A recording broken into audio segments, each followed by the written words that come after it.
Glad you could join us on this special virtual forum where tonight we are focusing on matters public finance and in particular Kenya's public debt, which stands at 7.12 trillion shillings, up from the 1.88 trillion shillings in April 2013 when the Jubilee government rose to power.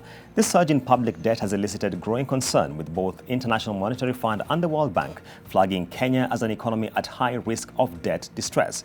With amounts owed to external creditors standing at 3.66 trillion shillings, the National Treasury has tabled a draft new economic recovery strategy which has among its proposals debt rescheduling and cancellation where possible. What is the way forward for the Kenyan economy given the rising vulnerability to debt distress? To unpack this and more, I am joined by the Chief Executive Officer of the Institute of Economic Affairs, Mr. Kwame Owino, the Executive Director at the Institute for Social Accountability, Wanjiru Gikonyo, former Shadow Minister for Finance and former Senator for Mandera, Mr. Bilo Kero, and finally Professor James Gathii, who is joining us from the United States, who is the founder of Afronomics Law, which focuses on international economic law landscape. James Gathii is also a professor of law at Loyola University. Ladies and gentlemen, welcome on set. Let me kick off the conversation by throwing a question to Kwame. Earlier this year, when COVID-19 struck, one of the challenges we had is that Kenya was one of the first countries to indicate that it would not be part of the debt suspension initiative. And that question is not going to Kwame. Let me just direct it to Professor Gathii, all the way in the United States. Kenya said it was not part of the DSSI. It was not interested, I should say, in participating in it. Now there seems to be a change of stance. What do you think is happening around here, Professor? Well, so first, thank you so much for having me on. And I'm delighted to talk about this aspect of the back and forth with our Cabinet Secretary for Finance, initially indicating that Kenya may sign on to the debt service suspension initiative, and then seeming to back off, and actually it appeared to me sort of sending a tweet suggesting that the nation newspaper didn't have its facts right. The fact is that I think in this landscape of sovereign debt, we have actors that are invisible and that Kenyans should know about. These are the commercial creditors who behind the scenes are urging African governments not to take any type of relief for sovereign debt, because doing so would result in their status, their bond ratings being downgraded by the credit rating agencies. So there's a very big conflict of interest between, on the one hand, these sovereign commercial lenders who are lending our governments and the credit rating agencies that are acting in concert to make it very difficult for our government, not just our government, but the Senegalese government also backed up from participating in the debt service suspension initiative, so that they could get a temporary reprieve from paying interests on loans, primarily to bilateral lenders. The debt service suspension initiative does not extend to private creditors, but private creditors fear that if the governments begin going that route, that it might affect the ability of our government to pay the monthly interests payments to the commercial creditors, or even worse, the private creditors are fearing that the governments, African governments, if there's a sovereign debt crisis again, as we all expect there will be unable to pay on their debt. And so the business interest behind the scenes must be exposed. Kenyans must know that the commercial creditors really don't want any African government to default, like Zambia has already defaulted, because their interests, this is inconsistent with their interests. Let me hold you there, Professor, and cross over to Kwame, and just latching on to what Professor has been talking about. In their defense, one of the things the CS Treasury will tell you, as the professor has indicated, is that our credit rating will be undermined by such a move. And the fact is this: we have a budget, for example, in this financial year where we have about 1 trillion shillings in deficit. Definitely at some point we will be going into the commercial market. You certainly want the optics to be good as far as that is concerned. Kwame, how do you see us positioned as far as this issue of the fundamentals vis-a-vis the optics that Professor is talking about is concerned? Well, I think it's clear that whatever the pressures might be, I think African governments unnecessarily place themselves in the position where you actually go into commercial debt, and commercial debt was given, the impression that they gave, that African governments gave, which was either they were lying to themselves or lying to the public, was that commercial debt has no risks. These are the risks, and they're coming down now. So we actually have to do that. I mean, we have to first concede that the question of the Eurobonds and all those other things were sold to Kenyans somehow hoodwinked in a way to suggest that, look, there's no risk. We're going to be rated globally as if that matters. Most of these debts right now are actually almost classified as junk debt, junk bonds. Junk debt, meaning basically you're in a position where your debt is actually very poorly ranked, but more importantly, your ability to pay is being questioned given that ranking. I think we're just going to have to take our medicine. I would think it's also quite imprudent, whether it's constitutional or not is a different matter altogether, for a government to actually sign and to try to privilege one commercial lender by telling the commercial lender that, look, we owe you money, which you're prepared to pay, but you override certain things by stating that our relationships with other people, we owe other money, should be secondary to what your feelings are. I think once you've done that, because that's the position. The position is that there are contracts that state that if you default on other debt, then obviously, or rather if you reschedule debt, then what that means is that the commercial debt is considered defaulted upon, which is crazy. But obviously it's a pressure tactic to actually make governments think twice or be concerned about what those ratings think.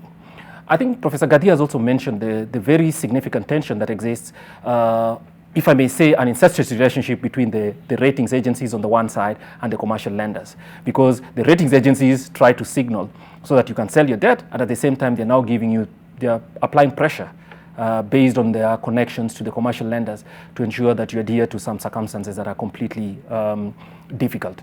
So I think what governments have to say is who will they obey and where will the politics come. But the point is, it's clear that some kind of relief will have to be sought. What it means for commercial debt is something that I think the government of Kenya needs to simply say, look, we will take whatever it means. Credit ratings are important, but they're not the end of the world. And we cannot let people suffer unnecessarily because we have to hack to an artificial ranking. Kwame, let me hold you there and cross over to Bill Okero. Kwame and Professor Gadi seem to be crusaders, if I may call them, against commercial debt. But let's be fair to the government here. We rebased the economy in 2014. We were elevated to lower middle income status. The headroom with which we could get into concessional financing significantly reduced. Mr. Bill Okero, what's your assessment of the present situation, especially with vulnerability as far as commercial debt is concerned?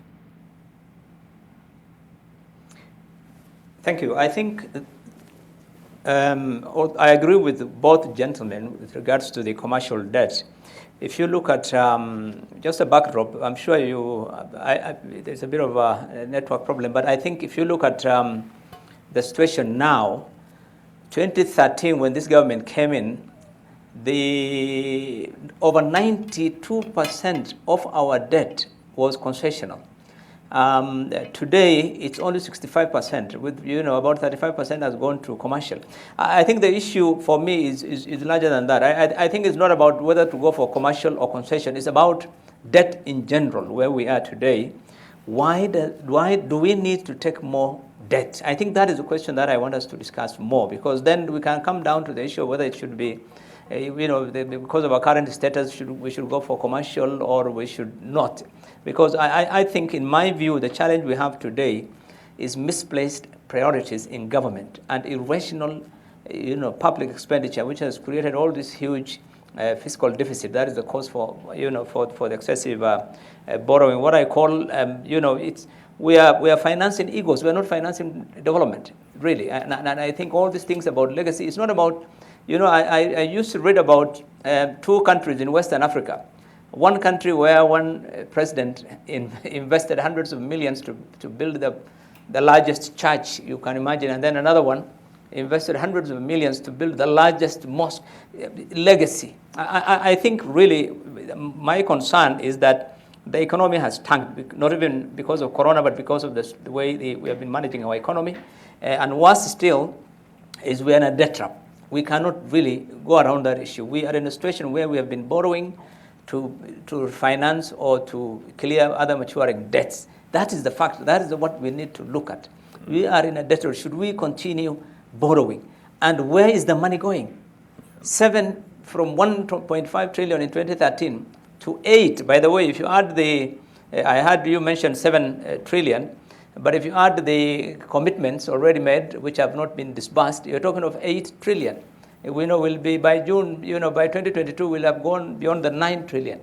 So when you ask really, is the money gone into the right projects where the government has always said it will yield more revenue and therefore expand our economy, it will expand our GDP and we'll get more? Is that happened? No. Yeah. Today, this year, the government is going to pay close to 42 billion just to service the SGR. Are we making 42 billion from SGR? On the contrary, we are making our lives more difficult because for every item you import into this country, you have to pay 1.5% in order to support the SGR. Yes. Raising the cost of living and making things more expensive. Yes. We have spent 48 billion in Lamu building baths for projects that have not taken off for the last 10 years. We have spent more billions in other, grand programs that have not taken off, and all those dams and big kulalus and what. I think the government really, in my view, needs to cut down. The issue is about spending. Yeah. Needs to look itself in the mirror and stop spending. Because this money is not going into the right place, and we will continue borrowing, whether it is concessional or not. It doesn't help. Mr. Bilo, let me hold you there and cross over to Wanjiru Gikonyo. Wanjiru, Bilo is asking, do we really need to continue borrowing? And the point that could emerge here is that if you look, for example, at our consolidated fund bill alone, which is mandatory whether you like it or not, the debt service obligations, the wage bill, and the pensions could easily wipe out something close to about 80% of what we mobilize in tax revenue. What do you see as the way forward, Wanjiru? Because clearly this is a grave concern as far as the economic stability of the country is concerned. Wanjiru, please turn on your microphone. Apologies, thank you. I completely associate myself with what the gentlemen have said. We are in this debt trap because of imprudent decisions that were taken around commercial debt, financing unproductive projects, and there's an issue of corruption, possibly even the issue of odious debt. So what do? We also have a problem where, yes, we agree that the recurrent expenditure has grown quite a lot over the past 10 years. But right now, because of the corona crisis, the thinking is you really don't want to have very strong curbs in terms of especially touching on recurrent expenditure. This is what happened with the structural adjustment programs. And if you read the language, there's a recognition that no, you don't want to curb essential spending of government. You do want to curb non-essential, especially around infrastructure. But then this comes back to the question you asked about relief. Debt relief is imperative. We don't, the question is, we're in a debt trap. It's going to be painful, and government should be saying this is going to be painful. And the question is, who is going to pay? And as long as government prevaricates and does not go for the DSSI, does not engage even the commercial lenders, because Argentina engaged their commercial lenders. We have an example that's also been cited of Chad having engaged commercial lenders in 2017 and been able to restructure commercial debt. As long as government doesn't do that, they are coming back to Kenyans. And that is why you're seeing, despite 2 million Kenyans going into poverty, despite 1 out of every 3rd business closing down because of the coronavirus, despite household incomes dropping by 50%, we are then seeing government saying they are going to lift relief. Initially, they were going to lift the relief on pay-as-you-earn and VAT. Yes. Obviously, business was able to talk to government because that proposal seems to be off the table, but the relief around VAT is still on the table. So government needs to give Kenyans the relief, extend that, but we need to go for the relief around the DSSI, but also look at the commercial lenders. But also then the question becomes, if we go for relief, where does it go? Now the problem is, of course, like you said, the information we have around DSSI is from international media. Yeah. It's not from government. No official communication. Right now, we are in a crisis, in a debt trap. We need clear communication, we need decisive action, and we need accountability. Unfortunately, we are not getting that from government. Wanjiru, let me hold you to that point, and just as we take a quick break, let me mention that indeed the government has a new draft economic recovery strategy where it is targeting debt rescheduling and cancellation where possible. We'll be right back with a lot more on this subject. Don't touch that dial.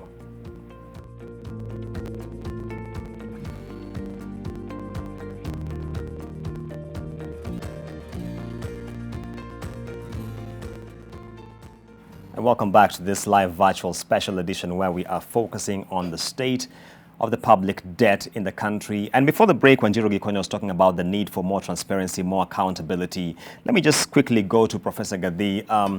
One of the challenges we have here is that even the contracts we sign on this debt are so secluded, they're so guarded that we don't even access them. The issue around the SGR contract, for instance, has been a back and forth between the press and the government. If you look at the case of Zambia, which we experienced not too far back, it emerged that there were very stringent cross-default clauses in their Eurobond engagements, for instance.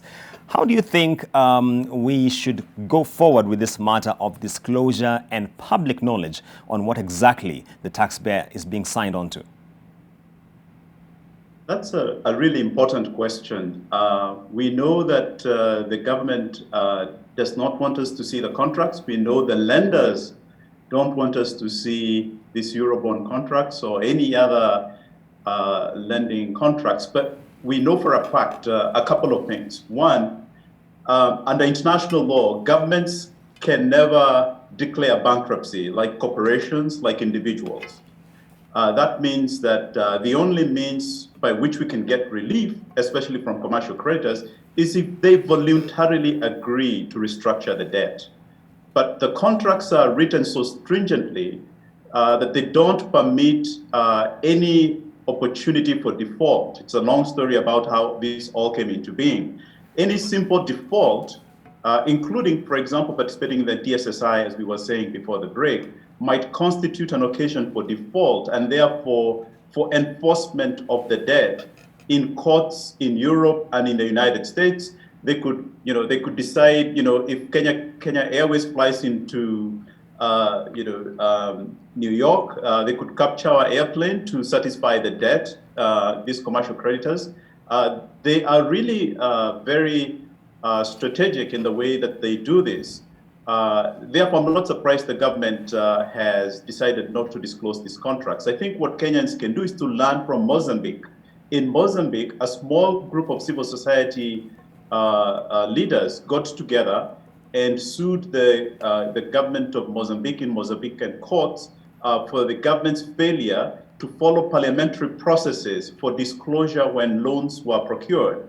And the courts there agreed with Mozambique, with the civil society leaders. But what is really instructive is that these civil society leaders also lobbied Western governments.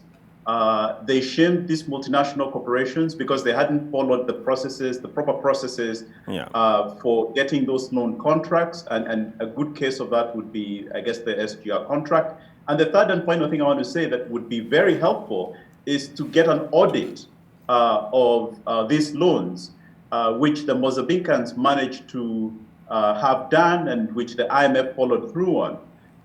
And connected with this is the question of the role of these international financial institutions, because they act also in concert with the commercial creditors. Okay. So, for example, in the Mozambican case, they kept saying that the IMF, the International Monetary Fund, kept saying Mozambique had the wiggle room to continue borrowing even when it was clear the debt was unsustainable. Yes. And if you look at the cabinet secretary, our cabinet secretary's statement of 1st of December this month, there's a whole portion on it where he talks about debt sustainability analysis, DSA analysis done by the International Monetary Fund, yes, which basically is a signal to commercial creditors that that Kenya is a viable place to continue lending.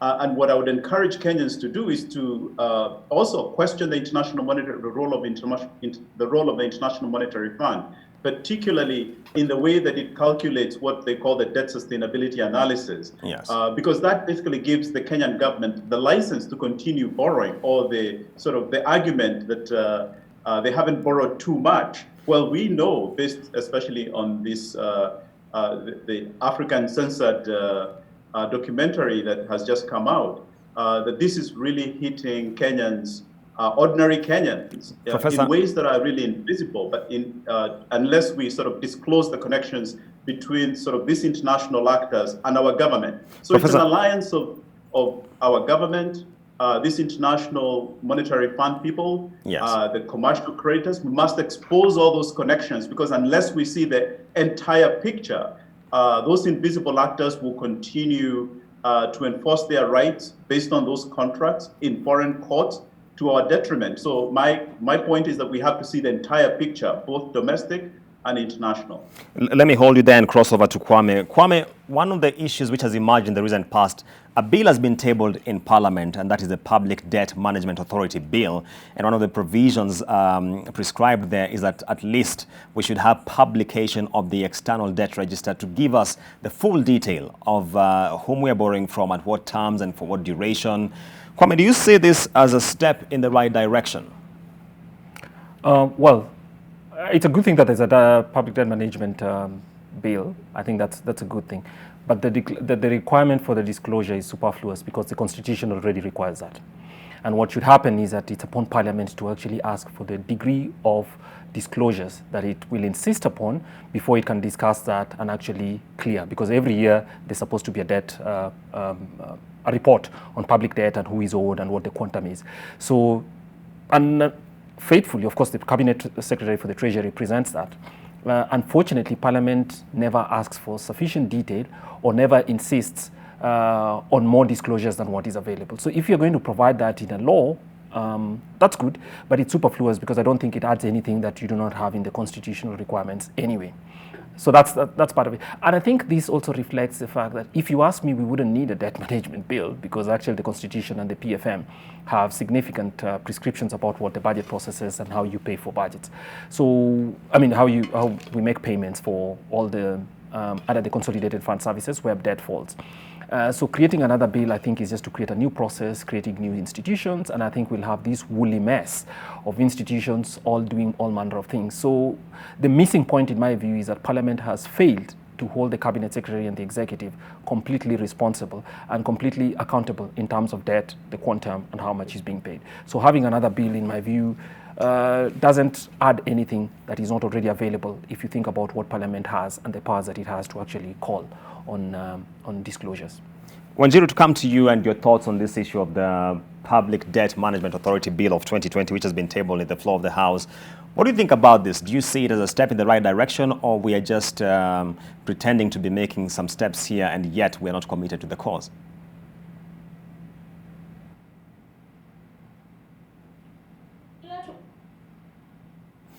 Wanjiru, please unmute your microphone. Apologies. This bill has been tabled by an ANC legislator. So first of all, it's not a government bill. So in that regard, then you can read the politics around it.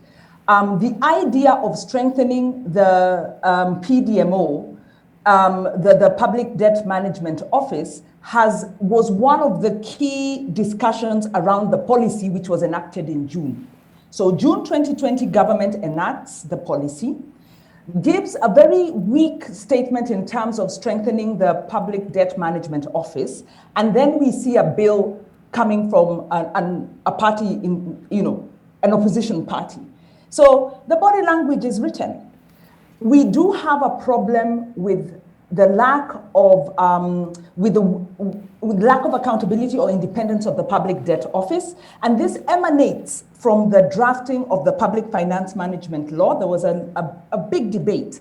In fact, properly speaking, debt was supposed to be managed by a council that had an intergovernmental eye to ensure that the borrowing of the national government does not impact the county's ability to borrow and the county share of revenue, because this is what has happened. So there is a problem in law. But the bigger problem, like Kwame says, is because government doesn't follow the law. It is the violation of the basic tenets of basic statutory tenets by the executive and the failure of oversight. So what we have seen that's really disturbing, and I completely agree with Professor Gadi and Bill Okero when they say the existential threat actually is corruption. Actually, I'm remembering a quote that the CJ said during the break. But I agree that the problem we have is corruption.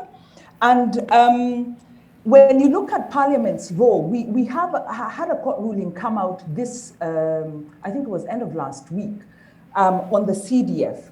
And what we argued in court, and the court agreed with us, is that Parliament has a perverse incentive to grow the budget so that they can get more in terms of CDF, so that they can get more in terms of what goes into the Parliamentary Service Commission, so that they can get more as a percentage that goes to Parliament. So we have, we gave Parliament the power of the purse, thinking that they would check the executive.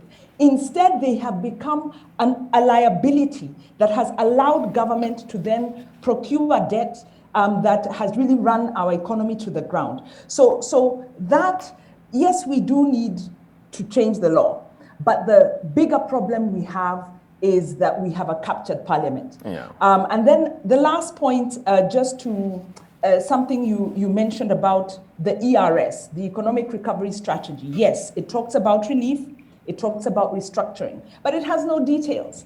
And the devil is in the details. What are we getting relief for? Where is that relief coming? Where is that relief going to? What are we restructuring? And how do we ensure that we are not then getting relief for odious debt? So the ARS is fine, it's got good statements, but it lacks the detail, Julians, that can allow us to hold government to account, or that we can, have some meaningful promise. So right now, the government is saying one thing, but their body language is saying it is business as usual, and we are in a crisis, and what we need is for government to accept, or I think Professor Gadi has given us the strategy. And as civil society, we are part of the Okwa Uchumi Coalition, and I'm very happy to be on this program and to hear these wonderful things being said by Professor Gadi that we've been thinking about, because our politicians have sold us, and we have to accept that we need to step in and do something, because we're in free fall. Let me cross over to Kwame. And Kwame, I want us to look at the profile of our domestic debt just for a minute. In June 2015, T-bonds accounted for 63.5% of our domestic debt. T-bills were at 32.4%. Crossover to June 2019, that's about 4 years later, T-bonds account for 72%. T-bills have declined to about 26%. The government would argue that you can clearly see we are trying to reprofile our debt such that we go into the more long-term, which ideally should be the case, as opposed to the short-term, which creates pressure on our cash flows. Do you think that perhaps we should cut them some slack, as many would say, and at least appreciate we are making some steps here? Agreed. I mean, what you're arguing is that the domestic debt profile has actually gotten longer, in the sense that government, and there was policy stating that government intended to go for longer-term debt. That is true. The only problem is that at the international debt level, foreign debt level, most of the debts actually are shorter term. And most of the bonds that we're talking about, the Eurobond and all that, were really, really not very big sums of money, but the interest rates were high and they were very, very short term.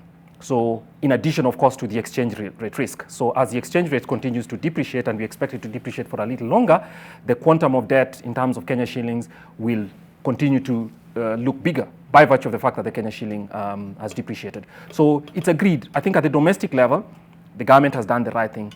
Globally, or rather at the international debt level, they've actually completely wiped out, because not only has government at the international level gone for shorter term debt for big sums, but it has also it has also introduced the risk of the exchange rate, because most of our debt today, I think closer to 54%, is now owed to foreigners as opposed to domestically. So what it did with the right hand, it has completely wiped out with the left hand, which is the bigger side. And so we are more or less in actually a more precarious position today than it was in 2013, as you mentioned. So that's important to state.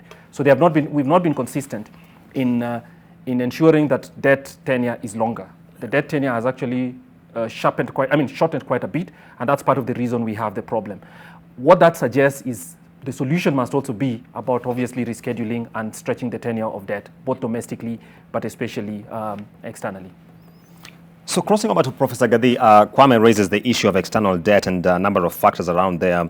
If you disaggregate Kenya's external debt, you'll realize that 39% is owed to multilaterals, 30% is bilateral, and 31% is commercial. The issue here always comes around what Kwame is raising, and that's the FX risk, the foreign currency. Because in a year like this, when we began with the shilling at 101 to the USD, we are now at about 111. How much of a risk do you think this presents to our local economies if you consider, for example, the degree to which COVID-19 has depressed our capacity to mobilize tax revenue? Yeah, thank you for that question. I think Kwame is absolutely right that the foreign exchange risk is a really huge risk. It increases, trebles our debt. And this is because we borrow in foreign currency. Many developed economies, of course, the US borrows in US dollars. The Japanese don't agree to borrow in anything than their own currency. And most Western countries, to address this question of risk, do not agree to borrow on the basis of currencies other than their own. I think this is one of the issues that if African governments could act together, they could make sure that, first of all, that they were able to borrow in their own currency.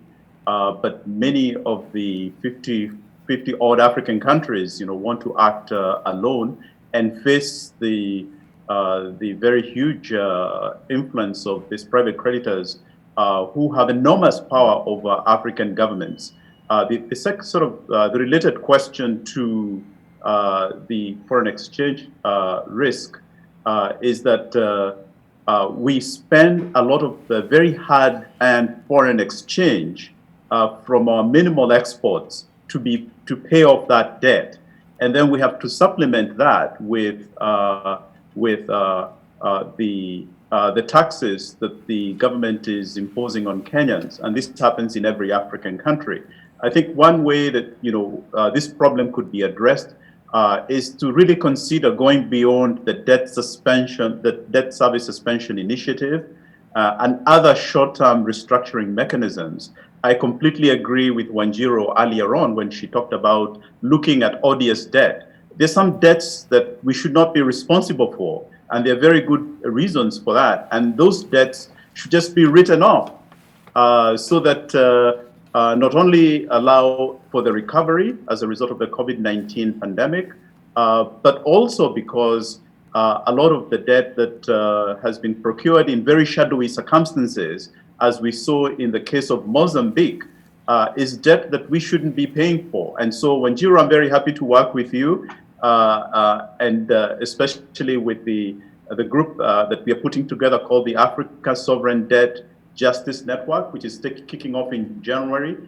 We have the people from Mozambique who have really been very successful in upending those loan contracts, both in their own courts and now are fighting in courts in Europe and here in North America.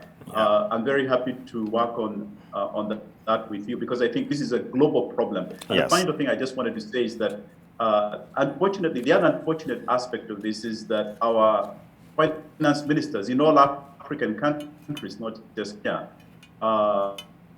they interfere in very meetings that we never get to know about with commercial creditors from Europe and the United States, facilitated by the United Nations Economic Commission in Addis Ababa. There's a meeting coming up in February of the African finance ministers, and they've been sort of planning the next phase of the sort of recovery from COVID. And one of them is, of course, more debt. Their solution is more infrastructure, more debt, less social spending on health, on education, and all the other things that Wanjiru was mentioning.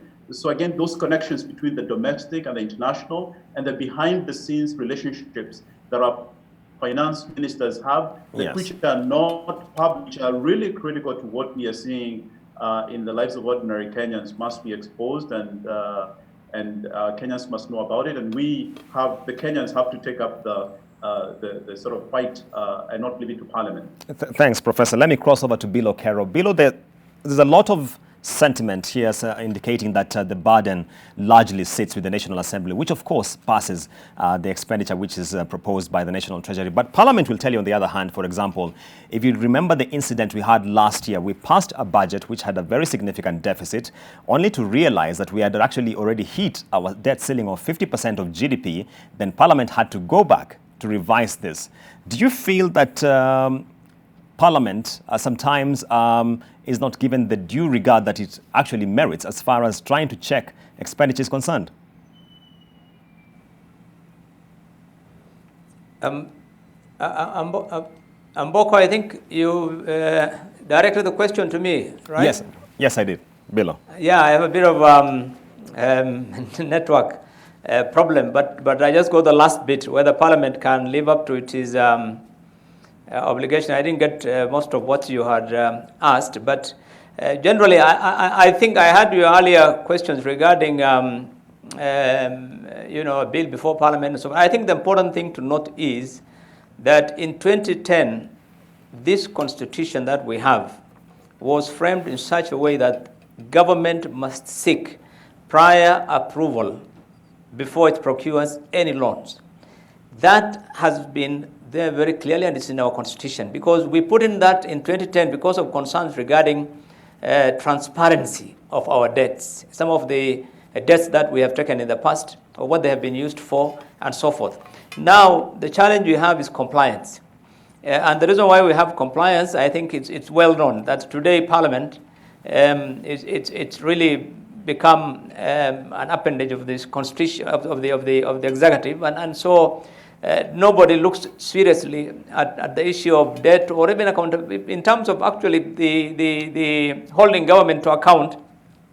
I think that is the biggest challenge. So I don't really think that Parliament would be able to play its role effectively in terms of holding the government to account or in terms of really challenging the government. Today we have Parliament which in effect is happy to do anything the executive wants as opposed to demanding questions or finding out why the government must do. Let me give you an example. Our revenue this year is projected to be about 1.6, maximum 1.7. We are going to pay, according to the government, this year almost close to $1 trillion, about 905 billion, close to $1 trillion shillings in servicing, the total servicing of debt. That is about 60-70% of our total revenue. It's a question of sustainability. We cannot sustain debt. At the same time, the government, which is spending more than 70% of its revenue in servicing its debt this year, is taking another 1 trillion this year. And so this is why I keep saying that unless Parliament, which unfortunately is not the case, unless Parliament really rationalizes expenditure of the government and addresses the issue of spending, public spending by government, we will not get out of this situation. And that is the bottom line. So all these songs about, the BBI supporting, government to do whatever they want, I think we are sending this country over a cliff. And soon we are going to be in a worse situation than what we have seen in Zambia and other countries. And I think this for me is a matter that leaders, not just Parliament, but all these leaders who are aspiring to lead this country must take an interest in. Because if you become a president tomorrow or a prime minister, forget about doing anything. You will be struggling to refinance or to service the debts we have, and you will not be able to achieve much in terms of trying to develop this country. And I think this is why, in my view, really, the question of our priorities in terms of development, because today we are nobody, the Minister of Planning, that used to be there. Government used to have planning. And Treasury was focused on the blueprint of development of government that is approved by Parliament and so forth. It's not the case. Yeah. Today, the executive wakes up and says, I want to do this project. It's my legacy. Or I love this thing. I want something here. And, you have to borrow money and to do it. And I think the reason why we have gone for commercial is because of that. Because for commercial, it's easy to procure the loans.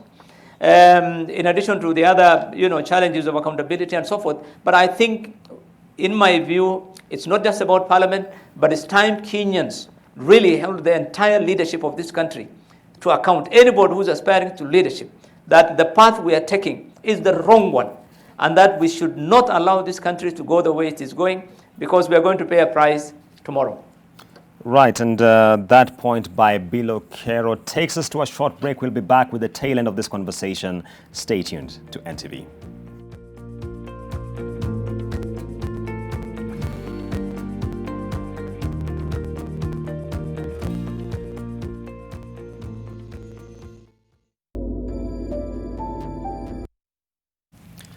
Welcome back to this virtual conversation focusing on the public debt in Kenya and the vulnerabilities we now face. We're in the tail end of the conversation. I'd like to keep this very fast. Let me start by going to Kwame. Before the break, Professor Gadi, or rather, Mr. Bill Okero raised a very important point. That this is not just about Parliament and the executive. The public has to be engaged in this. And to be fair to the government, the budget cycle in Kenya is pretty protracted. You go through a number of stages. For example, we've just gone through the final budget review and outlook paper. The estimates were there. The Treasury invited comments. Did you feel the public engages the state agencies enough on subjects such as the public debt management, Kwame? No, I think not. And for several reasons. I think first, public engagement should be dependent on information being made available to allow the public to actually ask questions, receive answers, and process whatever it is, and actually present views that are informed. So if Parliament itself does not insist on disclosures that then would be available for the public to have meaningful discussions on this, then obviously the public engagement suffers.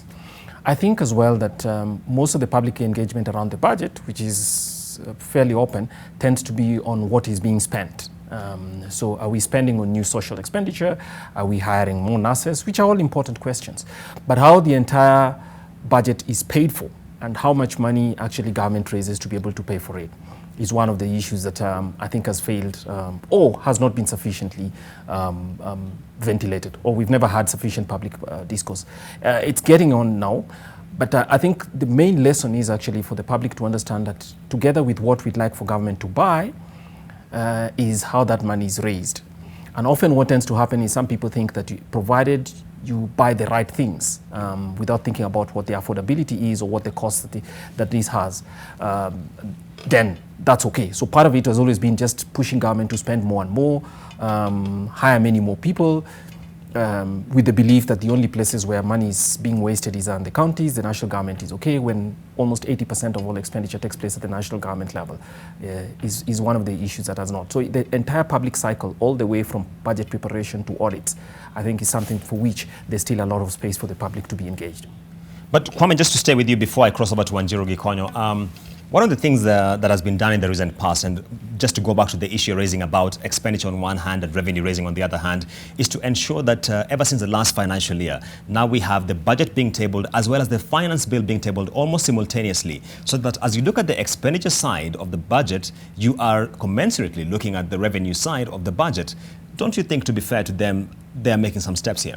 No, that's definitely true. I mean, and this is a problem that's been there for forever, where we have Parliament passing a budget, or rather passing expenditures, and then having to deal with the revenue, the finance bill, sometimes as much as 2 or 3 months later. And all they say is that, look, we already passed the budget, but we didn't know how it was. But is that, citizens have to be a little bit more retooled to actually be able to engage with those two processes at the same time, because it means right now we're actually juggling all balls, many more balls together. One related to how revenues are going to be raised and how they affect every citizen and interest groups, and on the other, where is the money being spent and what's the change that's going to come from that expenditure.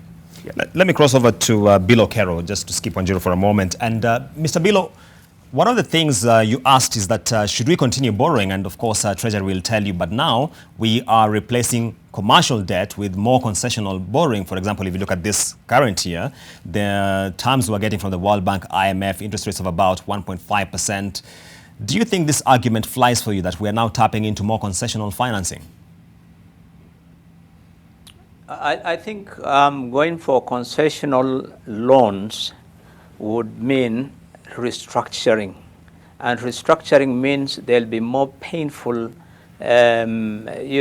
changes that will affect the public. For example, IMF, World Bank, those guys will not give you money unless you submit to their conditionalities, and some of those conditions would include raising more taxes so that you can balance your budget, because they will not, the main thing they will deal with is the fiscal deficit. They will not allow 8-9% annual fiscal deficit. So that would mean more taxes. This is why you see the government now going for, the minimum 1% tax. They are now thinking of unemployment tax. Already we have so many other taxes.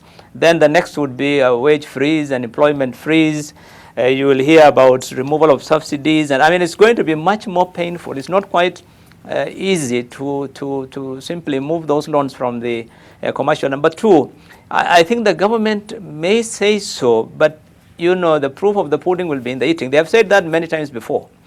But it is so attractive for the government to go for commercial because what essentially is happening is an Anglo leasing type of financing. This is called contractor-driven projects, where the Chinese company would come and say, we shall put up, the railway SGR. They will be the ones to design. They'll be the ones to finance. They'll be the ones to build.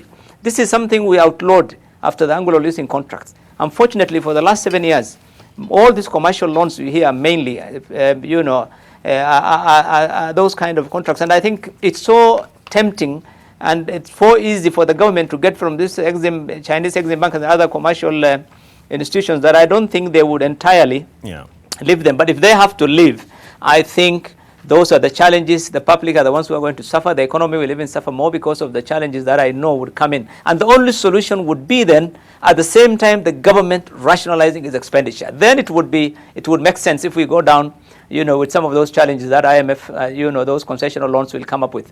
I think we have to deal with the spending side of issues. That is the most fundamental thing. And I think that is what the government has not been very keen. I think it's become, it's the feel-good thing about having a huge budget, the largest ever, and legacies and, all these things. I think really, unless the government simply says, let us live within our means and stop all these egoistic programs, I don't think we'll go the right route. Right. Crossing over to Wanjiru Gikonyo, dealing with the matters of social accountability, which really is under your purview. The question I asked Kwame, do you feel the public really punches within its capacity as far as checking on the government is concerned when it comes to matters of debt? Wanjiru, your microphone is off, please. Right, Paul. That's a very good question, Julians. And the simple answer is citizens do their part. But the responsiveness by government is not there. And citizens, public participation, one is founded on the social contract. And so there's a presumption that the government will pay attention, will respond, is working in the best interest, in the social, for the social good. So when that's not the case, then that relationship breaks down. So when you have a case of budgeted corruption, you have state capture, then whether the public participate or not, the deals were made. And the deals were made even before that budget is tabled. So I would say we have public participation. It could be more robust. There are institutions, by the way, civil society works very hard to get public views into the budget, holding large meetings, holding training, getting the submissions in.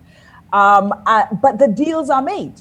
And how do you expect the public to move an executive that even Parliament has given up trying to move, and Parliament has acquiesced? And we have in Parliament, there are independent voices. You do have legislators who will call out governments, who will take a position.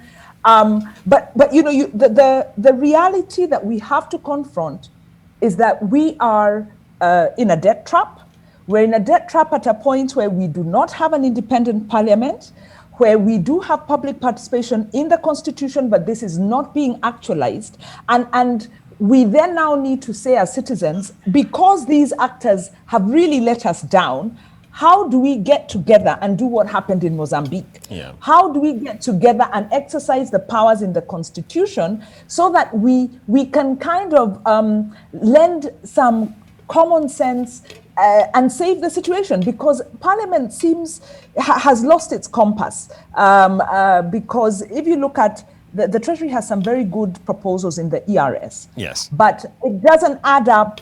Like I said, it doesn't link up with with what's happening in practice. And we habitually ignore policy anyway. Yes. And if you look at some of the proposals there, that language is cut and paste from the last 10 years. Okay. So we have good intentions, but we are dealing with budgeted corruption, we are dealing with state capture, and we are dealing with an acquiescent parliament. It's down to the people to work with media, to work with leaders like we have on this group, to come together and push back and say, look, we can do better as Kenyans, and we want to find a better way, and we are tired of the double speak. Let's just put that aside. All right, let me cross over to Professor Gadhi as we get into the closing remarks, really. Professor, there are a lot of concerns around some of the agreements that Kenya is getting into, particularly on the bilateral trade front, and what this could mean for the country's debt position and economic sustainability. Speak to the issues of the SCFTA, which we are engaging into, the free trade area, I should say, with the United States. I'm sorry.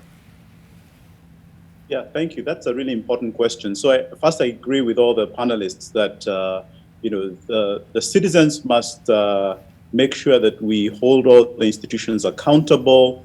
Parliament has to play its role, and when it doesn't, civil society groups have to do that. They have to make sure that the government is disclosing everything that they should be disclosing, especially of these commercial contracts that Bill Kerr said. They're so easy to get into, and every government ministry is getting into one.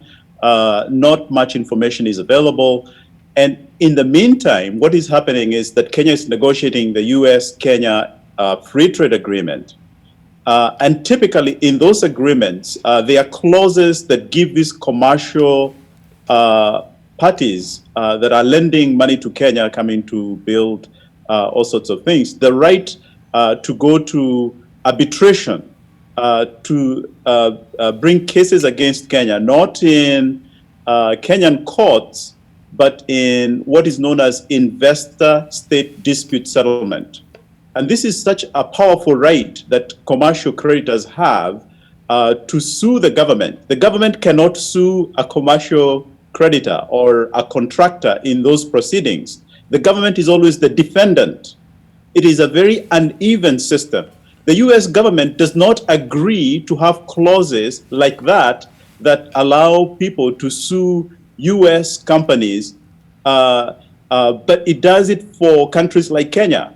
And so as we negotiate this US-Kenya free trade agreement, I think civil society groups must be aware that this is where we are really going to, if we don't keep our eyes on the price, this is where things are going to get worse, because these commercial creditors are going to sue us in these proceedings. And so, I mean, the last thing I would say that is that now there's a new US administration, and I think that civil society groups should ask for a moratorium on that agreement, because there are many other issues we know unrelated to this issue of debt that this agreement raises, that the Trump administration has been negotiating secretly with Kenya. So I encourage the civil society groups to also pay attention to this, because it's going to worsen our debt issue. Professor, let me respectfully hold you there and cross over to Kwame. I'm told we have about 5 minutes to close the show. Kwame, one of the concerns out here is that we might likely have to revise again our national debt ceiling from the 9 trillion shillings which we adopted last year, from the 50% of GDP which was there before. Very quickly, what are your thoughts on this, Kwame? Well, I think it's this dance. You see, for as long as we set the debt ceilings to be breached, I mean, then obviously we could set it next at 12 trillion because it was 9, and Parliament allows it. And of course, there was also a change fast from whether it should be a nominal number or as a share of GDP. As soon as we knew that we'd gone over 50% of GDP, it was changed to a nominal number, and 2.5 years later, it's clear that within a year it'll have to be changed again. I'm not even sure that setting debt in that, I mean, one figure arbitrarily set or the other really matters. And all this shows you why Parliament is failing to do its own job. And the job should be, every time a debt comes in, it should have a set of metrics or a set of qualities that it uses to actually assess debt, irrespective of what that is. And the priority for that, for this time, is actually not necessarily debt to GDP ratio, which is also very high, but specifically to actually ask, all debt that must be assumed, what does it do to debt payments in the medium term? Yes. Because the default is almost certain to come. Whichever, whether it comes by agreement or it actually comes in the way it did for Zambia, it's certain to come. So the most important thing to ask ourselves is how do we raise the debt tenure to some place that's as safe as it was in President Kibaki's time, which is I think about 26, 27 years. Right now it's come down to less than 20. Kwame, let me hold you then, cross over to Mr. Bill Okero for his closing thoughts. Mr. Bill, very briefly, there is the argument that finance ministers in this country used to be burdened to try and balance budgets. That doesn't seem to be the case anymore. Do you share this view? Yep. It's true. What finance ministers do now is very simple. I mean, anybody can do it.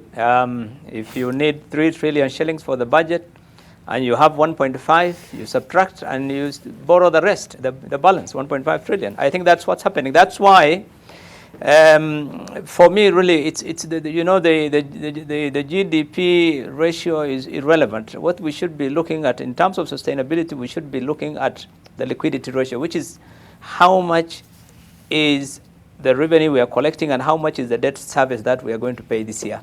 And today we are looking at, the government says it's about 50%, but I can tell you it's going to 70, because if you are going to spend 1 trillion shillings to service your debt and your revenues are 1.5, 1.6, then clearly you have a serious liquidity problem and you are going to default sooner or later. You are going to default. And look at the larger picture, what's happening globally. Yeah. The foreign direct investments are going down because of the global economic situation. The remittances are going to go down because of job crisis all over the world. Kenyans who are out there in the diaspora. At the same time, our exports have been on the decline, again, for the same reasons. So when you look at all this, really, and you put all of them together, and the fact that we have this pandemic, and we have the issue of counties to be funded, already starved, we are going for elections, we are going on, all kinds of things, and we have an accountable government that is not, even a parliament that does not care about accountability. What happened last week? Last week when IBC said they need 240 million to finance, the verification of signature, the chairman of the budget committee of the National Assembly told Treasury, pay the money. We'll answer the questions later. In that kind of attitude where you spend the money and you'll deal with the consequences later, I can assure you we are in crisis, I have to hold you there, sir. Wanjiru Gikonyo, very briefly, your closing thoughts on this subject. We need to revisit the Paris principles: inclusion, ownership, partnership, and accountability. And our IFIs, working as partners of government, have actually ignored these principles and allowed this situation to get out of hand. So there's liability around the IFIs. We need to go back to inclusive development. We need to push back against this infrastructure-led kind of fundamentalism that has driven a lot of African countries into unsustainable debt. And then citizens need to wake up. So please, we invite you to join Okoa Uchumi Coalition so that we can work together and push back against this. Thank you. Right. Many thanks to my panelists. Many thanks for watching and being part of this conversation. Clearly, there is never enough time to discuss matters public finance. We shall continue focusing on these issues, whether it's debt, taxes, widening the tax net. Remember, in January, we have a couple of new taxes kicking in, including minimum and digital services tax. So stay tuned to NTV. We'll be shedding more light on these issues. We are now getting ready for the news with Olive Barrows.